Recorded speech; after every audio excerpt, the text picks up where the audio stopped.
Hello, my name is Brian Deladonna. I'm the president of Talent Tech Labs, and I'm happy to be involved partnering with ASA on all of the emerging technologies in the recruitment marketplace. Last year, we created for the ASA the essential elements of staffing, an infographic that helps buyers get a picture of all of the technologies relevant that come in to the recruiting marketing continuum, from sourcing, engagement, up to the point of hire. What we see, though, even though it helps to organize all of this technology, it's still a clearly confusing space. I would say one of the overarching aspects of ASA's relationship with Talent Tech Labs is for us to help demystify and clarify the space so that executives can have a better sense and make more informed decisions.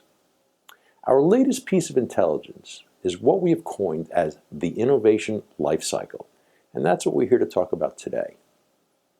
It's a framework to help companies gain insight into a progressive process that all companies go through. It's our assertion, though, that understanding it as a framework helps identify inefficiencies and lays out a pathway to process maturity and greater efficiency.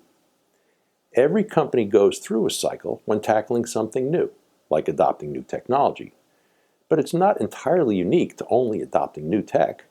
It can be applied to other process changes as well. People changes, process changes, or perfecting your own product market fit. In this initial review, though, I'll illustrate the use case of adopting a new technology into your processes. So let's review the cycle. So let's say that a new piece of technology enters the recruiting marketplace. Let's use the example of bots.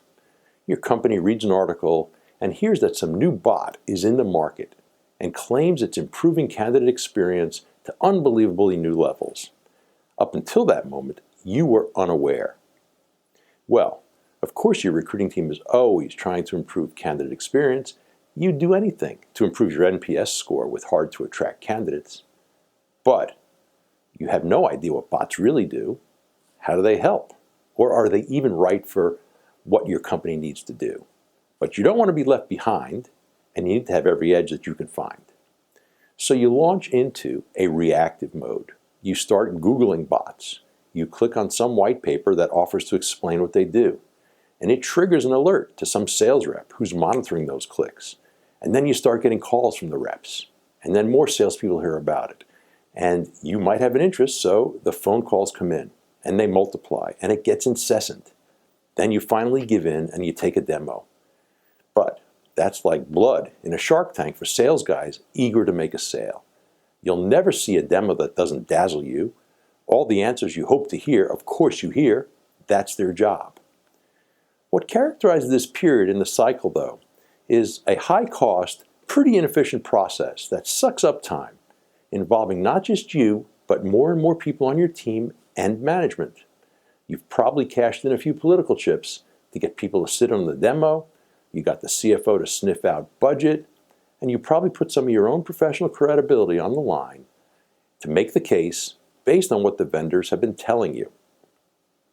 Then you start, hopefully, to get into a bit more organized phase that we call the proactive phase. Hopefully you move into writing down your requirements, documenting your needs, but maybe you only have one or two of the most persistent vendors to engage with. Were these the best ones in the market? Are they the right ones for you? If you're in the proactive phase, you may have happened to miss a requirement, or a vendor may have been misleading, heaven forbid. You may be on your way to spending more time and more money moving into implementation without full information. The next stage is what we call the active stage. That's when you and your team goes into implementation. Now, everyone is hard at work to get the new system installed and adopted. This stage is normally a lot of work and touches a large part of your company. Excitement is growing, and frankly, probably so are some anxiety levels as well. Anyway, everyone feels good about being in action. Finally, the system gets switched on, and you're feeling good trying to stabilize it and get into steady state. But no sooner than you get into steady state and something new happens. The business has a new requirement. Hey, can this new system do this or that for us? Or a new technology comes on the radar. Let's say RPA, for example. And you are, sooner than you think, back in that unaware stage of the process, and it starts all over again. So the loop repeats itself, and unfortunately you have to go through the same unaware and reactive stages, all with the peril of incomplete information and at a high cost of time, money, and resources getting involved. The second time around, especially if the first experience was less than stellar, will become more difficult and increasingly hard to orchestrate the resources that you need to evaluate the process. It sets up adopting innovation to be a perilous process and one that nobody enjoys, even one to be avoided. Of course, getting down into the foxhole only makes those instances of being unaware even more startling, often provoking a more fevered reactive stage. We suggest that there is a progressive set of processes that companies can deploy, a framework that helps you avoid the troughs of unaware and reactive behavior. We think that those organizations that conscientiously work on staying aware will have the best chance of navigating the way around this loop most efficiently. We call this a lean loop, getting around the innovation lifecycle as cost-effectively as possible, and we believe not only more efficiently, but with better outcomes and certainly with better agility. Companies that strive to remain informed and in the know are able to move into the proactive phase as soon as a new requirement emerges. New ideas from vendors don't just materialize, they start with hints that turn into trends.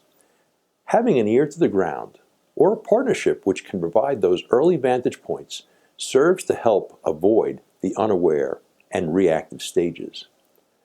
A trusted voice can also demystify the marketing babble that may lead you to believe that you're behind on a concept that's brand new and not really ready for prime time and certainly not worth your time to react to just yet. Well-informed companies engage in the proactive stage, starting from a position of good information and market intelligence. They can write good requirement documents and good RFPs. They know just who to invite and to move into the evaluation process with. The active stage, which comes next, is then attained with a minimal amount of wasted motion. From there, moving into steady state, with high credibility and with eyes wide open to the next opportunity that you can proactively address. This is what we call moving around the cycle of innovation as a lean loop. And having perfected how to navigate in such a fashion is a sure indicator of process maturity with technology adoption. Companies who achieve this degree of maturity have better outcomes. They tend to embrace innovation, and they perform at the top of the class. So, in conclusion, I hope that exposing this framework for addressing the cycle of innovation has been informative and provocative and promotes some healthy discussion for the rest of this session. If you have questions afterwards, though, please don't be shy and feel free to reach out. I'd be happy to try and help. With that, I'd like to thank you for your time and have a great discussion for the rest of your meeting.